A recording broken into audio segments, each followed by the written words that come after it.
নমস্কাৰ, ভালে আছে চাগে আপোনালোক সকলো। ময়ো ভালে আছোঁ। আৰু যিহেতু আমাৰ ৰঙালী বিহু পালেহি, গতিকে আপোনালোক সকলোলৈ আগতীয়াকৈ মই ৰঙালী বিহুৰ ওলগ যাচিলোঁ। আৰু ৰাইজ চাগে এতিয়া ব্যস্ত হৈ আছে কামত পূৰা, কিন্তু এইবাৰ অলপ বেলেগ ধৰণৰ ৰঙালী বিহুটো। ইফালে ইলেকশ্যন খুব ওচৰত, তাৰপিছতে ৰঙালী বিহু। গতিকে ৰঙালী বিহুত ৰাইজে কাম কৰিবলৈ সময়ে পোৱা নাই। 9 তাৰিখৰ ইলেকশ্যনৰ পিছতহে চাগে ৰাইজে সময় পাইছে। ময়ো ঠিক তেনেকৈ ইলেকশ্যনত এইবিলাক ইটো সিটো কৰোঁতে মেলোঁতে সময় পোৱা নাই। এতিয়া এইখিনি সময় পাই কি কৰিলোঁ তাকে লৈ মই আপোনালোকৰ ওচৰলৈ যাম। তাৰ আগতে এটা কথা কওঁ, আমাৰ অঞ্চলত খুব ধুমধাম চলে হয়নে? বিহু পালা পোৱাৰ লগে লগে চহৰ অঞ্চলতো চলে, কিন্তু এই বস্তুটো লাহে লাহে নাইকিয়া হ'বলৈ লৈছে।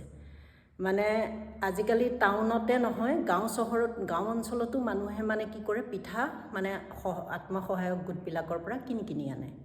মেলা বহে, মেলাৰ পৰা পিঠা কিনি আনে, জলপান কিনি আনে, সান্দহ কিনি আনে, এইবিলাক কিনি আনি বিহু পাতে।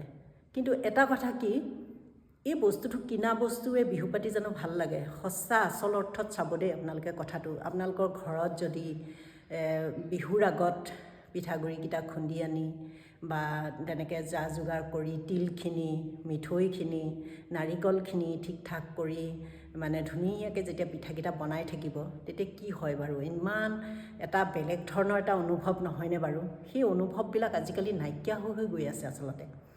কিন্তু সেই অনুভৱবিলাক হেৰাই যাবলৈ দিব নালাগে। সেইবিলাক হ'ল এটা নেচাৰেল অনুভৱ, আমাৰ আগৰ পৰা চলি অহা যিটো অনুভৱ, সেই অনুভৱবিলাকে আমাক মজবুত কৰি ৰাখে।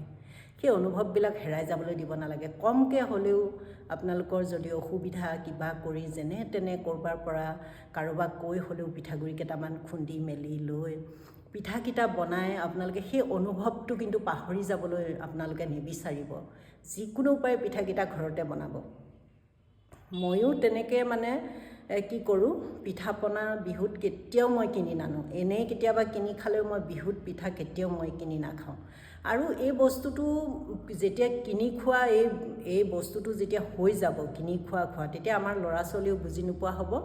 ল'ৰা ছোৱালীয়ে ভাবিব কি বিহুত পিঠা এনেকৈ কিনি আনিব লাগে বুলি ভাবে, তেনেকুৱাই ভাবি যাব আৰু সিহঁতে কোনোদিন এইবিলাক বস্তুৰ সেই অনুভৱটো, সেই আৱেগখিনি সিহঁতে কেতিয়াও নাপাব। বিহু হোৱাৰ লগে লগে বজাৰলৈ গুচি যাব, বস্তু কিনি আনিব, পিঠা লাডু কিনি আনিব, আনি ঘৰত চাহ বনাই খাব। ঠিক তেনেকুৱা এটা যান্ত্ৰিক পৰিৱেশৰ মাজলৈ মানুহ গৈ আছে। বিশেষকৈ আমাৰ ল'ৰা ছোৱালীবিলাকক দেখাবৰ কাৰণে আমি সাধাৰণতে পিঠাবিলাক ঘৰতে বনাই পেলাই মাকহঁতে সেই পৰিৱেশটো ৰাখিব লাগে, যাতে ল'ৰা ছোৱালীয়ে আমাৰ সেই কথাখিনি শিকে।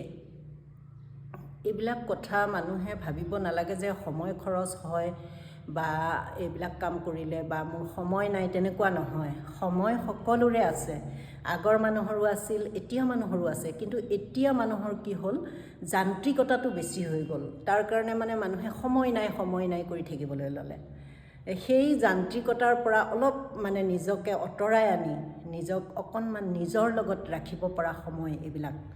এই পিঠাকেইটা বনালোঁ ধৰক বিহুত, সেই পিঠাকেইটা মানুহক দি ভাল লাগিল, আপুনি আপোনাৰ লগত সংযোগ হ'ল, মনৰ লগত আপুনি সংযোগ হৈ ৰৈ গ'ল। সেইকাৰণে এইবিলাক কাম সময় নাই বুলি বাদ দিব নালাগে। বেলেগ কামকে লাগিলে বাদ দিব লাগে, কিন্তু এই বস্তুবিলাক ৰাখিব লাগে। ঘৰৰ ল'ৰা ছোৱালীয়ে দেখিব লাগে, সিহঁতেও যাতে বেছি যান্ত্ৰিকতালৈ যাব নোৱাৰে। এইবিলাকৰ দ্বাৰা আমি সিহঁতক কিছু বাধা দিব পাৰোঁ। মোবাইলটোৰ বাহিৰে তেওঁলোকে আজিকালি প্ৰজন্মই একোৱেই চিনি নোপোৱা হ'ল। গতিকে এইবিলাক যদি আমি দেখুৱাওঁ, সিহঁতে অন্ততঃ কিছু সময় মোবাইলৰ পৰা অন্ততঃ ৰেহাই পাব। সিহঁতে নিজৰ পৃথিৱীখনলৈ, যিখন আচল পৃথিৱী, সেই পৃথিৱীখনলৈ ঘূৰি আহিবলৈ পাৰিব। গতিকে আহক, সৰু সুৰা কথাৰে মই আপোনালোকৰ লগত সদায় এনেদৰে কথা পাতোঁ। নাজানো আপোনালোকে ভিডিঅ'বিলাক কেনেকুৱা পায়, আপোনালোকে ভাল পালে লিখিব আকৌ কমেণ্ট বক্সত কেনেকুৱা পাইছে। আৰু আমি আচলতে এই কথাবিলাক কিয় কওঁ, সাধাৰণতে ধৰক এই কথাবিলাক মানুহে সাধাৰণতে নকয়। মই কওঁ কিয়, দুই এজনে কথাখিনি শুনক, শুনি কিবা এটা অনুভৱ কৰক। এজনেও যদি শুনে কথাখিনি, মোৰ সেইটোৱে বহুত এটা ডাঙৰ সাফল্য বুলি ভাবোঁ। মই সেইকাৰণে সৰু সৰু কথাবিলাক মই আপোনালোকৰ আগত কওঁ।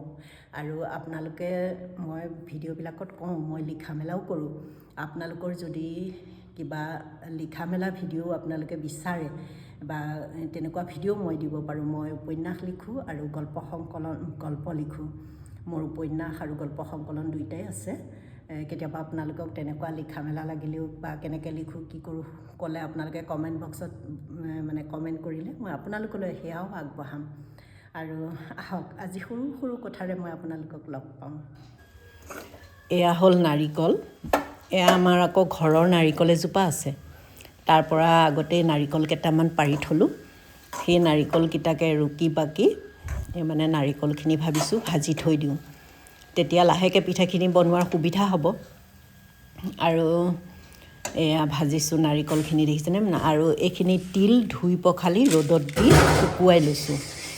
শুকুৱাই এয়া তিল বহুতখিনি আছিল, ইমান তিল নালাগে বাৰু, তথাপি শুকুৱাই লৈছোঁ কিবাকিবি লাডু চাডু বনাম আৰু সেইবুলি ভাবি।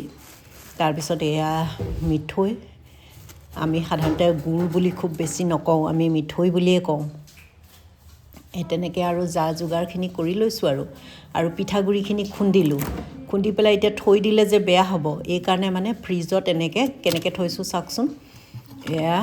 এয়া দেখিছেনে, এখন গামোচাখন যে দি থৈছোঁ এইখন হ'ল তিতা গামোচা। তিতা গামোচাখন ওপৰত দি এনেকৈ যাতে ফ্ৰিজৰ মানে ঠাণ্ডাটো পাই থাকে কিন্তু মানে শুকাই নাযায়, তাৰ কাৰণে সেনেকৈ দি পেলাই মানে ফ্ৰিজত পিঠাগুড়িখিনি ৰাখি থৈ দিছোঁ। আমাৰ আকৌ এজনে কি কৰি আছে, পেপাৰ পঢ়ি আছে। তাৰপিছত আৰু এইখিনি হ'ল পিঠাগুড়ি, মানে শুকান পিঠাগুড়ি ৰাখিছোঁ। এয়া তেল পিঠা খাবৰ কাৰণে শুকান পিঠাগুড়ি ৰ'দতো দিছোঁ। এতিয়া আজি ভাবিছোঁ কি পিঠাকেইটা বনাওঁ। এয়া পিঠা বনাই আছোঁ আৰু আজি। মোৰ এটা কথা কি, মই আকৌ তলত বহি পেলাই পিঠা বনাব নোৱাৰোঁ। মোৰ অকণমান এক্সিডেণ্ট এটা হোৱাৰ কাৰণে মই তলত বহিব নোৱাৰোঁ। সেইকাৰণে আৰু গেছতে এনেকৈ পিঠাকেইটা বনাইছোঁ আৰু গেছতে। এতিয়া নাৰিকল দি বনাইছোঁ, বনাই পেলাই নাৰিকলৰ পিঠাকেইটা বনাই থৈ দিম। দি তাৰপিছত তিলখিনি ধুনীয়াকৈ গুড়ি চুৰি কৰি আকৌ তিলৰো কেইটামান বনাম। নাৰিকলে যোনে ভাল পায় তেওঁলোকে নাৰিকল খাব আৰু তিলৰ যোনে ভাল পায় তিলৰ খাব। আৰু বিশেষকৈ এটা কথা কি, মাঘৰ বিহুত পিঠাবিলাক খুব ধুনীয়াকৈ উঠি যায়। পিঠাটো দিয়াৰ লগে লগে পিঠাটো মানে উঠি আহে, এটাও পিঠাগুড়ি নষ্ট নহয়। কিন্তু বহাগ বিহুলৈ কি হয়, মানে পিঠাবিলাক মানে ভালকৈ নুঠে, আঠাটো কমি যায় চাউলৰ, মানে উঠে কিন্তু ধৰক অলপ গুৰি গুৰি ওলায় পিঠাবিলাক। খুব ধুনীয়াকৈ ভাজ দিবলৈ মানে অকণমান অসুবিধা হয়। এয়া পিঠাবিলাক অকণমান খহটি নিচিনা হৈছে, চাউলৰ আঠাটো কমি গৈছে। এয়া চাউলে মই মাঘৰ বিহুত বনাওঁতে খুব ধুনীয়া হৈছিলে। এতিয়া আমাৰ এইকণটো ওচৰতে বহিয়ে থাকে অনবৰত। এতিয়া ভিডিঅ'টো কেনেকুৱা হৈছে আপোনালোকে কমেণ্ট বক্সত লিখিবলৈ নাপাহৰিব। আৰু আজিৰ ভিডিঅ'টো ইমানতে সামৰিছোঁ। নতুন এটা ভিডিঅ'ৰে আপোনালোকক লগ পোৱাৰ আশাৰে আজিলৈ আহোঁ। আৰু সকলো ভালে থাকক, কুশলে থাকক, আনন্দত থাকক, খুব সুন্দৰকৈ বিহু উদযাপন কৰক আৰু উপভোগ কৰক। নমস্কাৰ সকলোলৈ।